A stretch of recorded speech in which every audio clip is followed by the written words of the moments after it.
Live news വാർത്തകളിലേക്ക് കടക്കുകയാണ്. ഈ മണിക്കൂറിലെത്തുന്ന ഏറ്റവും പ്രധാനപ്പെട്ട വാർത്തകളാണ് തത്സമയ റിപ്പോർട്ടുകളുമായി പ്രേക്ഷകരിലേക്ക് എത്തിക്കുന്നത്. എക്സാലോജിക് CMRL ഇടപാട് സംബന്ധിച്ച രജിസ്ട്രാർ ഓഫ് കമ്പനീസിന്റെ റിപ്പോർട്ടിൽ മുഖ്യമന്ത്രിയുടെ പേര് പരാമർശിച്ചത് CPIMനെ കൂടുതൽ പ്രതിരോധത്തിലാക്കുന്നു.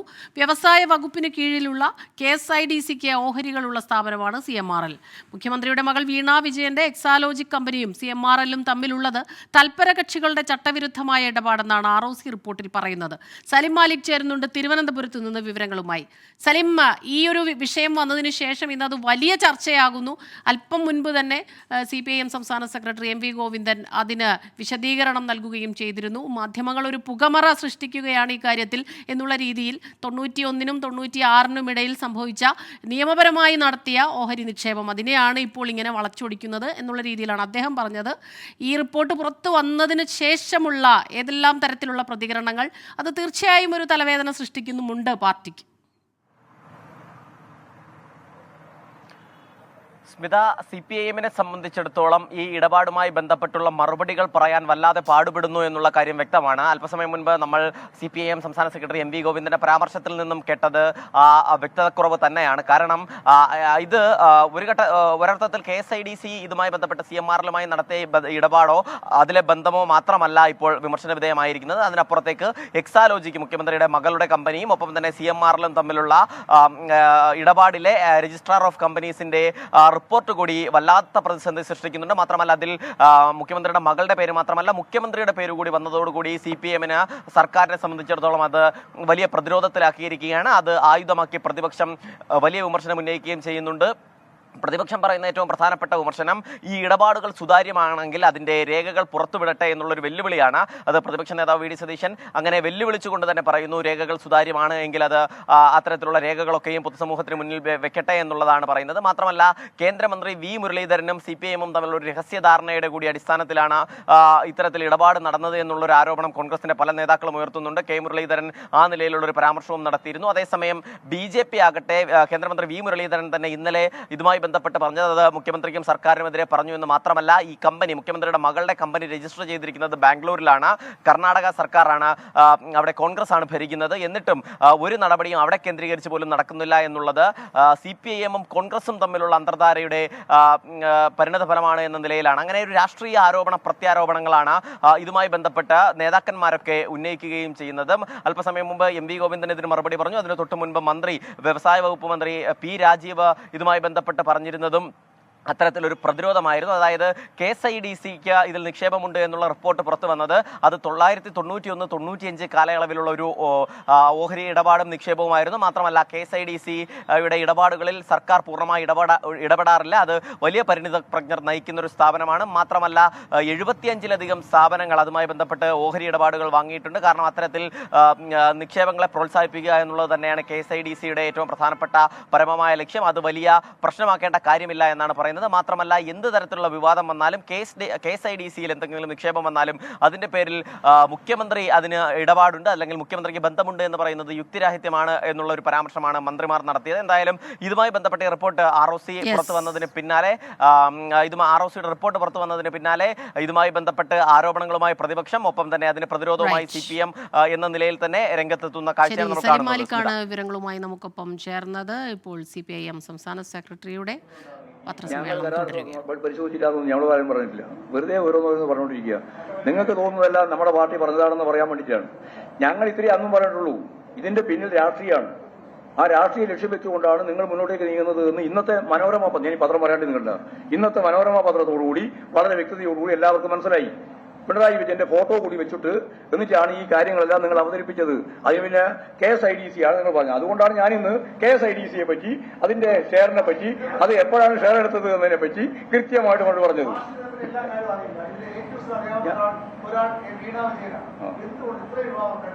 അല്ല അവര് പറയേണ്ട സമയത്ത് അവര് പറയേണ്ട. ഞങ്ങളിപ്പോ അതിന്റെ മറുപടി പറയാനല്ല ഉദ്ദേശിക്കുന്നത്. ഞാൻ ഇപ്പോഴും മറുപടി പറയുന്ന ഇത്ര മാത്രമേ ഉള്ളൂ. രാഷ്ട്രീയ പാർട്ടി എന്ന രീതിയിൽ CPIMനെതിരായി മുഖ്യമന്ത്രിക്കെതിരായിട്ട് വന്ന കാര്യം വെച്ചുകൊണ്ട് അത് സംബന്ധിച്ച് മറുപടിയാണ് ഞാൻ പറഞ്ഞത്. അത്രയേ ഉള്ളൂ. വേറെ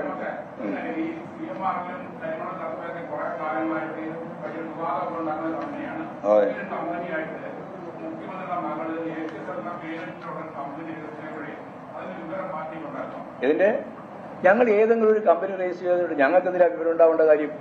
ഞങ്ങൾക്ക് ഒരു വിവരമുണ്ട്. ഇപ്പൊ ആരെല്ലാം എന്തെല്ലാം കമ്പനികൾ ഉണ്ടാക്കുന്നുണ്ട്, ആ കമ്പനിയെ പറ്റിയെല്ലാം ഡീറ്റെയിൽസ് ഇവിടെ പാർട്ടി എന്ന രീതിയിൽ ആലോചിച്ചിട്ടാണോ കൈകാര്യം ചെയ്യുന്നത്? അത് സ്വാഭാവികമായിട്ടും അവരുടെ വ്യക്തിപരമായിട്ടുള്ള കാര്യമായിട്ട് മാത്രം കണ്ടാൽ മതി. ഞങ്ങൾക്ക് അതിലേക്ക് വേറെ പറ്റുന്നില്ല. അതിലൊന്നും പാർട്ടി തീരുമാനത്തിന്റെ ഭാഗമായിട്ടോ അല്ലെങ്കിൽ പാർട്ടി ആലോചിച്ചിട്ടോ ഒന്നും ഉണ്ടായതല്ല. ഇതിലുള്ള പ്രശ്നം രാഷ്ട്രീയവൽക്കരിക്കാൻ വേണ്ടിയിട്ടുള്ള മുഖ്യമന്ത്രിക്ക് നേരെ വരുന്ന ഒരു കടന്നാക്രമം എന്ന രീതിയിൽ അതിനെ ഉപയോഗിച്ചപ്പോൾ അതിന് മറുപടി പറഞ്ഞത് മാത്രമേ ഉള്ളൂ. അത്രേ കാണുള്ളൂ അതിനാണ്.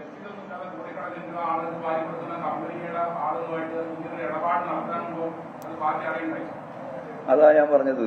നിങ്ങളിപ്പോ കോടിക്കണക്കിന് റുപ്യ വാങ്ങിയെന്ന് പറഞ്ഞ ആളുകളെ പറ്റിയൊന്നും നിങ്ങൾക്ക് പരാതിയില്ലല്ലോ. എന്നിട്ട് എന്തേ പരാതിയില്ലാതെ? അതെന്താ പരാതിയില്ലാതെ? എന്നിട്ട് കാര്യമില്ല. മതസ്ഥാപനം ഉൾപ്പെടെ എല്ലാവരും കൊടുത്തിട്ടുണ്ടല്ലോ പണം, വാരി കോരി കൊടുത്തിട്ടുണ്ടല്ലോ. അതല്ല, ഞാൻ പ്രതിപക്ഷ നേതാക്കന്മാരെ പറ്റി പറഞ്ഞു, UDF നേതാക്കന്മാരെ പറ്റി പറഞ്ഞു. നിങ്ങൾ എന്താ പറയാത്? എന്താ പറയാത്? അത് ഉണ്ടെന്ന് മാത്രം പറഞ്ഞാൽ പോരല്ലോ. അത് അവിടെ നിങ്ങൾ ശക്തിയായ രീതിയിൽ നിലപാട് സ്വീകരിക്കുന്നില്ലല്ലോ.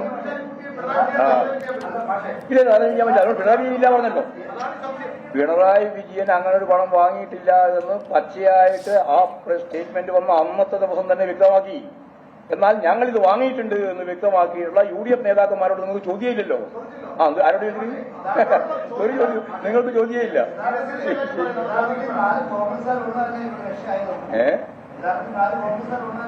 അത് കോൺഗ്രസ്സുകാർ മാത്രമല്ല, മറ്റു പല മാധ്യമങ്ങൾ ഉൾപ്പെടെ ഉണ്ട്. ശരി. ആര് ആര്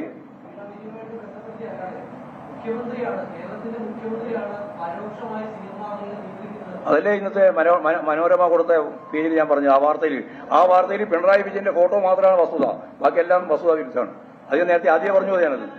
അത് ഞാൻ ആദ്യമേ പറഞ്ഞത്. റിപ്പോർട്ട് നിങ്ങൾ ഉണ്ടാക്കുന്ന റിപ്പോർട്ടല്ലേ അത്? ഞാൻ നേരത്തെ പറഞ്ഞ പോലെയാണ്. ബാങ്കിന്റെ അതിലെ കേസിലെ ഒന്നാം പ്രതിയാണ് മാപ്പുസാക്ഷിയാകുന്നത്. ആ മാപ്പുസാക്ഷിയുടെ റിപ്പോർട്ടാണ് നിങ്ങൾ പറഞ്ഞുകൊണ്ടിരിക്കുന്നത്. അതുപോലെ ഈ റിപ്പോർട്ടിന്റെ അടിസ്ഥാനം ഇതെല്ലാം ആർക്കാ മനസ്സിലാവാത്തത്? നിങ്ങൾക്ക് മനസ്സിലാകുന്നില്ല എന്നുള്ളതാണ്.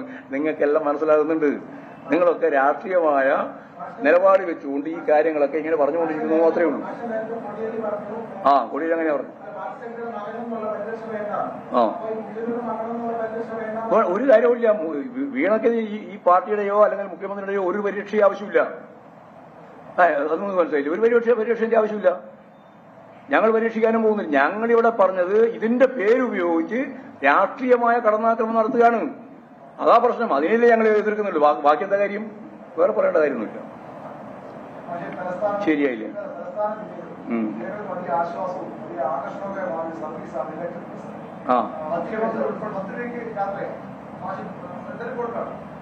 ആശ്വാസം ഉണ്ടല്ലേ? ആയിക്കോട്ടെ.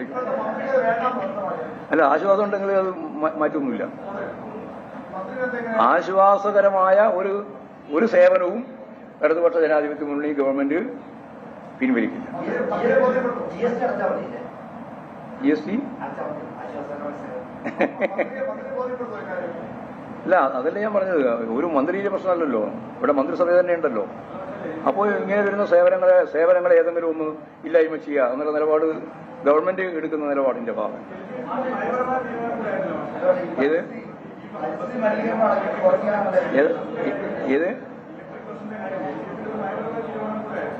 അത് നയപരമായ തീരുമാനത്തിനെടുക്കും. അതൊക്കെ നയപരമായ തീരുമാനത്തിനെടുത്ത് ജനങ്ങൾക്ക് കിട്ടിക്കൊണ്ടിരിക്കുന്ന സേവനത്തിൽ ഒരു മാറ്റവും വരുത്താൻ ഉദ്ദേശിക്കുന്നില്ല. അതാ കാര്യം. അല്ല, മന്ത്രി പറഞ്ഞ കാര്യം ഉൾപ്പെടെ എല്ലാം ചേർത്തുകൊണ്ടല്ലേ പരിശോധിക്കട്ടെ. നിങ്ങളതിൽ വേദാറാവണ്ട.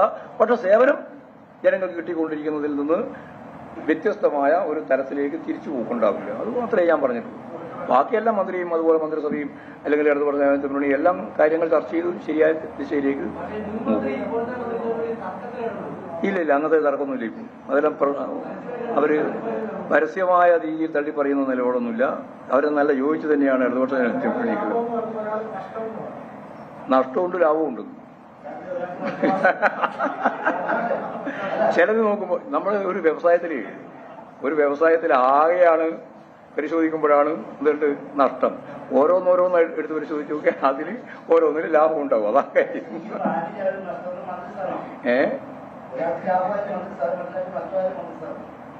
ഈ മന്ത്രിസ്ഥാനം ഇടതുപക്ഷ ജനാധിപത്യ മുന്നണി ഈ മന്ത്രിസ്ഥാനം വലിയ പ്രധാനപ്പെട്ടതും മന്ത്രിസ്ഥാനം ഇല്ലാതായാൽ പൂർണ്ണമായി ഇല്ലാതാവുന്നതുമല്ലല്ലോ. ഇതൊരു പ്രസ്ഥാനല്ലേ, എല്ലാവർക്കും ഉണ്ട്. ആ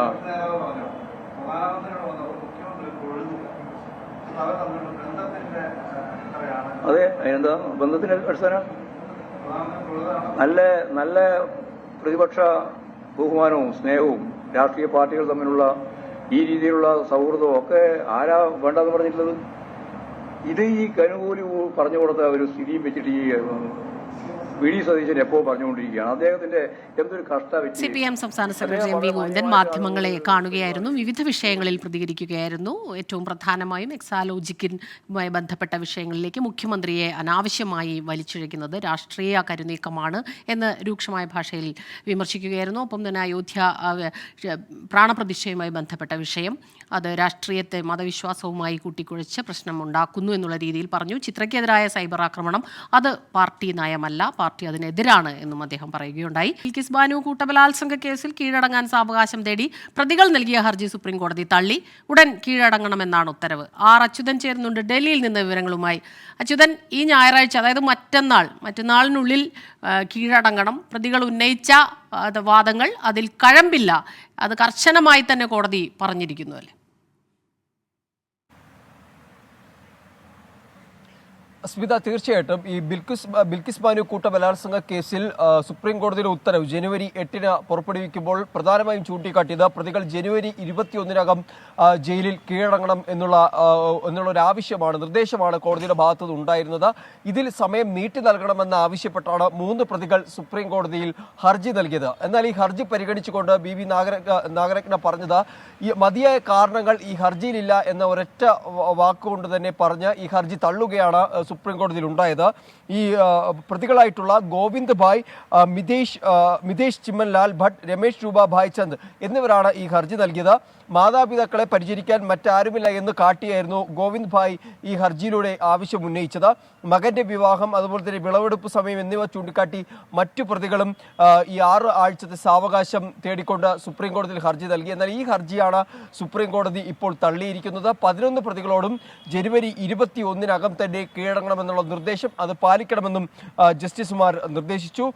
ജസ്റ്റിസ് നാഗരത്ന, ജസ്റ്റിസ് ഉജ്ജൽ ഭുയൻ എന്നിവരടങ്ങിയ 2-അംഗ ബെഞ്ചാണ് ഈ ഹർജിയിൽ ഇടപെടൽ ഉണ്ടായിരിക്കുന്നത്. നേരത്തെ ഈ സുപ്രീം കോടതി ഈ കേസ് പരിഗണിക്കുമ്പോൾ തന്നെ ചൂണ്ടിക്കാട്ടിയിരുന്ന കാര്യം ഗുജറാത്ത് സർക്കാർ ഇല്ലാത്ത അധികാരം ഉപയോഗിക്കുകയായിരുന്നു, മഹാരാഷ്ട്ര സർക്കാരിനാണ് ഇതിൽ ഇടപെടാനുള്ള അധികാരം ഉണ്ടായിരുന്നതെന്നും ചൂണ്ടിക്കാട്ടിയിരുന്നു. അങ്ങനെയുള്ള ഒരു കേസിലായിരുന്നു 11 പ്രതികളോടും തിരികെ ജയിലിൽ കീഴടങ്ങാനുള്ള നിർദ്ദേശം കോടതിയുടെ ഭാഗത്തുനിന്ന് ഉണ്ടായത്. സ്മിത, ശരി. അച്യുതനാണ് വിവരങ്ങളുമായി ചേർന്നത്. ബിൽക്കിസ് ബാനു കേസിൽ പ്രതികളോട് ഉടൻ തന്നെ ഞായറാഴ്ചയ്ക്കകം ഹാജരാകണമെന്ന് കോടതി, പ്രതികളുടെ ഹർജി കോടതി തള്ളുകയും ചെയ്തു. മറ്റൊരു പ്രധാനപ്പെട്ട വാർത്തയിലേക്ക് കടക്കുകയാണ്. സംസ്ഥാനങ്ങളുടെ നികുതി വിഹിതം വെട്ടിക്കുറയ്ക്കാൻ പ്രധാനമന്ത്രി നരേന്ദ്രമോദി ശ്രമം നടത്തിയെന്ന് വെളിപ്പെടുത്തൽ. പ്രധാനമന്ത്രിയുടെ ഓഫീസിലെ മുൻ ജോയിന്റ് സെക്രട്ടറി BVR സുബ്രഹ്മണ്യത്തിൻ്റെതാണ് ഗുരുതരമായ ഈ വെളിപ്പെടുത്തൽ. അന്വേഷണാത്മക മാധ്യമ പ്രവർത്തകരുടെ കൂട്ടായ്മ റിപ്പോർട്ടേഴ്സ് കളക്റ്റീവാണ് റിപ്പോർട്ട് പുറത്തുവിട്ടത്. സംസ്ഥാന ഫണ്ടുകൾ വെട്ടിക്കുറയ്ക്കാൻ ധനകാര്യ കമ്മീഷനുമായി പിൻവാതിൽ ചർച്ചകൾ നടത്തിയെന്നും റിപ്പോർട്ടിലുണ്ട്. 14th Finance Commission, why they did one? They raised the devolution to states to 42%. I was at the heart of the discussion, not hard, the tripartite discussion between Dr. Reddy, me and the Prime Minister. No finance ministry. Should it be 42 or 32 or some number in between? The previous number was 32. And in good, South Indian English, he told me in the end, Appa, brother, go and tell your boss, he has no choice. He said, go and tell your boss, he has no choice. It's interesting to understand why the Finance Commission's powers are there and what they stand for. Balram Nedungadi ചേരുന്നുണ്ട് ഡൽഹിയിൽ നിന്ന് വിവരങ്ങളുമായി. ബൽറാം, ഈ ഒരു report പുറത്തു വരുമ്പോൾ തീർച്ചയായിട്ടും അത് വലിയ രീതിയിൽ ഇപ്പോൾ സംസ്ഥാനം തന്നെ അടുത്ത ദിവസം 8-ാം തീയതി കേന്ദ്രത്തിനെതിരെ പാർലമെന്റ് മാർച്ച് നടത്താനുള്ള ഒരു തീരുമാനം കൂടി എടുത്തിരിക്കുന്നു. സംസ്ഥാനത്തിനെ സാമ്പത്തികമായി ഞെരുക്കുന്നു. സംസ്ഥാനങ്ങളുടെ ഫണ്ട് വെട്ടിച്ചുരുക്കാൻ ഇതുപോലെ പിൻവാതിൽ ചർച്ചകൾ നടത്തിയെന്നുള്ള ഗുരുതരമായ ഒരു ആരോപണമാണ് ഇപ്പോൾ പുറത്തു വന്നിട്ടുള്ളത്. വിവരങ്ങൾ എന്തെല്ലാമാണ്?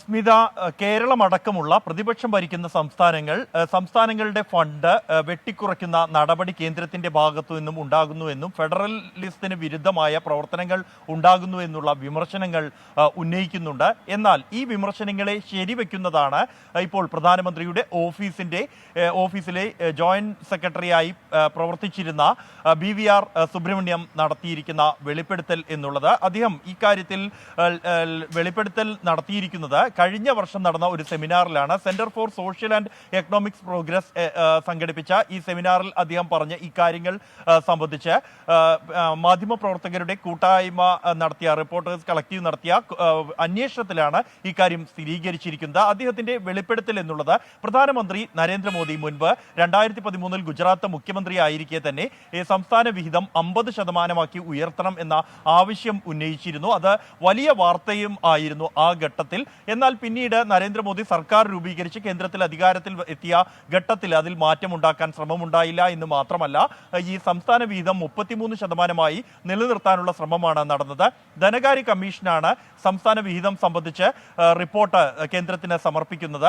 ആ ഘട്ടത്തിൽ 2014 നരേന്ദ്രമോദി സർക്കാരിന്റെ ആദ്യ ബജറ്റിന് മുമ്പായുള്ള ഈ ധനകാര്യ കമ്മീഷൻ റിപ്പോർട്ടിൽ 42% സംസ്ഥാന വിഹിതം ഉയർത്തണം എന്ന റിപ്പോർട്ട് സമർപ്പിച്ചു എങ്കിൽ ആ സംഖ്യ മാറ്റി 33 ആക്കാനായി പിൻവാതിലിലൂടെ ഇടപെടൽ നടത്തി എന്നാണ് BVR സുബ്രഹ്മണ്യം വെളിപ്പെടുത്തുന്നത്. താൻ ഉൾപ്പെടെ ആ ചർച്ചയുടെ ഭാഗമായിരുന്നു എന്നാണ് അദ്ദേഹത്തിന്റെ വെളിപ്പെടുത്തലുള്ളത്. ഇതുമായി ബന്ധപ്പെട്ട അന്വേഷണത്തിൽ ആ ഘട്ടത്തിൽ സർക്കാർ ഉദ്യോഗസ്ഥനായി പ്രവർത്തിച്ചിരുന്ന മറ്റൊരു വ്യക്തി ഈ ഘട്ടത്തിൽ റിപ്പോർട്ട് അംഗീകരിക്കാൻ കാലതാമസം എടുത്തു എന്ന് സ്ഥിരീകരിക്കുന്നുണ്ട്. സർക്കാരിനെ സംബന്ധിച്ചിടത്തോളം ഈ റിപ്പോർട്ടിലെ സംഖ്യ അത് തിരുത്താൻ കഴിയില്ല.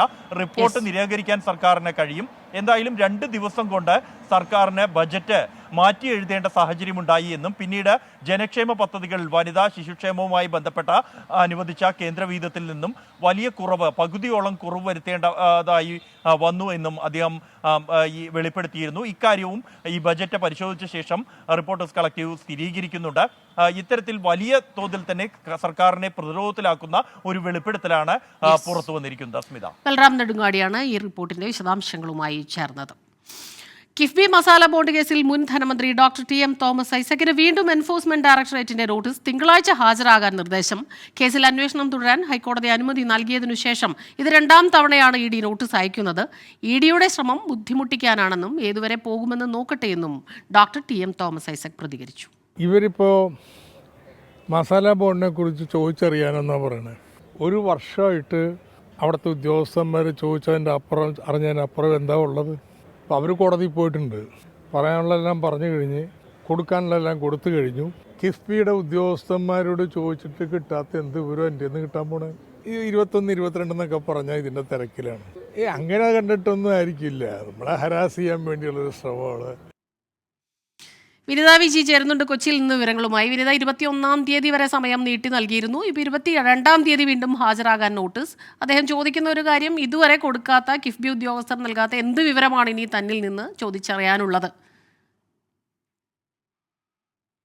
തീർച്ചയായും സ്മിത, ഈ കേസുമായി ബന്ധപ്പെട്ട് ഇതിൽ ഫെമ ചട്ടലംഘനം ഉൾപ്പെടെ നടന്നിട്ടുണ്ട് എന്നാണ് എൻഫോഴ്സ്മെന്റ് ഡയറക്ടറേറ്റിന്റെ പ്രാഥമിക കണ്ടെത്തൽ. ഇത് സംബന്ധിച്ചിട്ടുള്ള കാര്യങ്ങൾ ചോദിച്ചറിയുന്നതിന് വേണ്ടിയിട്ടാണ് തോമസ് ഐസക്കിന് നോട്ടീസ് നൽകി എൻഫോഴ്സ്മെന്റ് ഡയറക്ടറേറ്റ് വിളിപ്പിച്ചിരിക്കുന്നത്. ഇതിൽ ഈ ഹൈക്കോടതിയുടെ തുടരന്വേഷണവുമായി മുന്നോട്ട് പോകാൻ ഹൈക്കോടതിയുടെ ഒരു അനുമതി ലഭിച്ചതിന് പിന്നാലെ ജനുവരി 12-ന് ഈ ചോദ്യം ചെയ്യലിന് ഹാജരാകണമെന്ന് ആവശ്യപ്പെട്ട് TM തോമസ് ഐസക്കിന് ED നോട്ടീസ് നൽകിയിരുന്നു.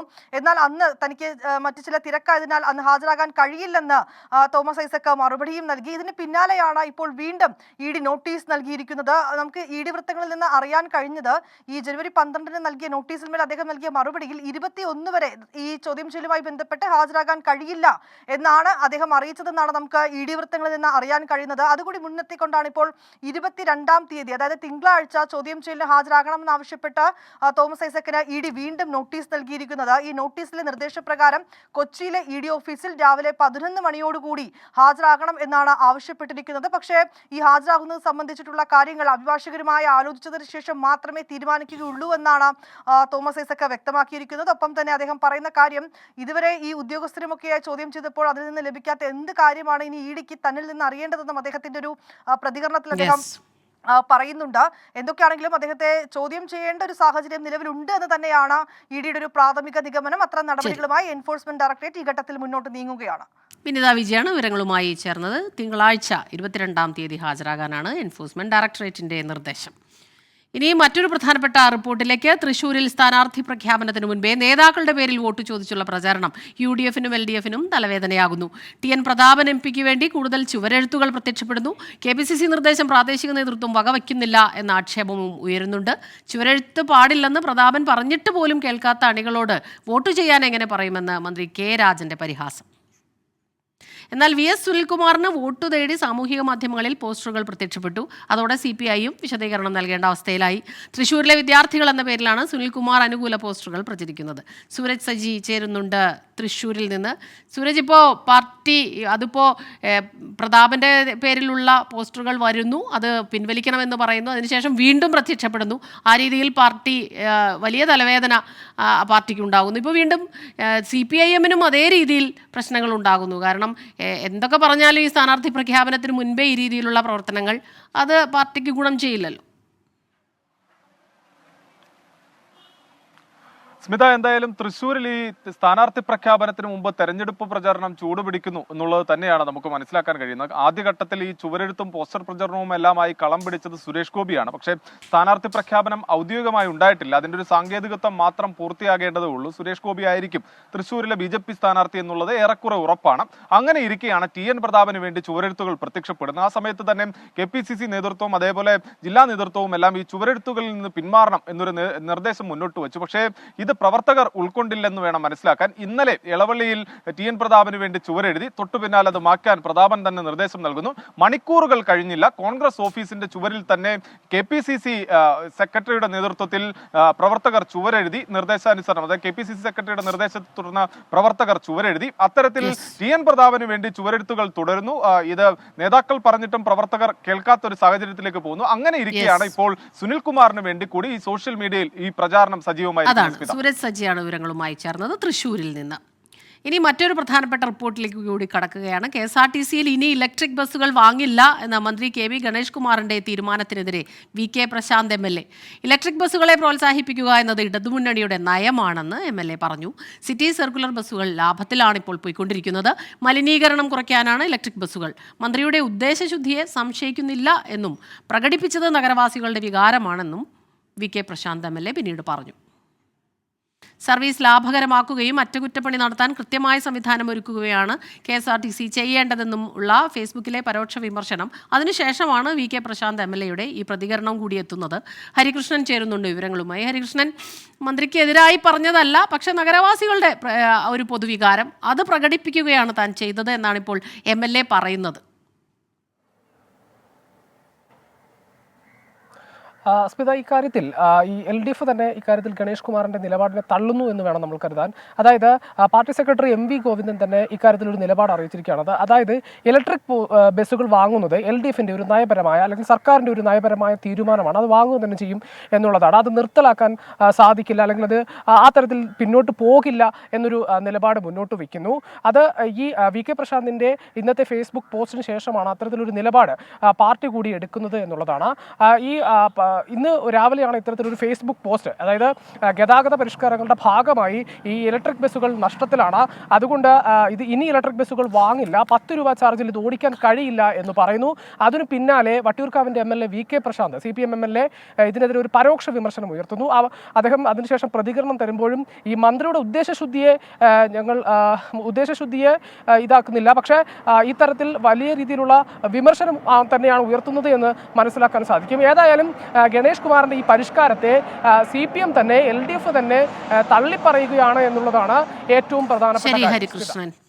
ഹരികൃഷ്ണനാണ് കൂടുതൽ വിവരങ്ങളുമായി നമുക്കൊപ്പം ചേർന്നത്. ഇനി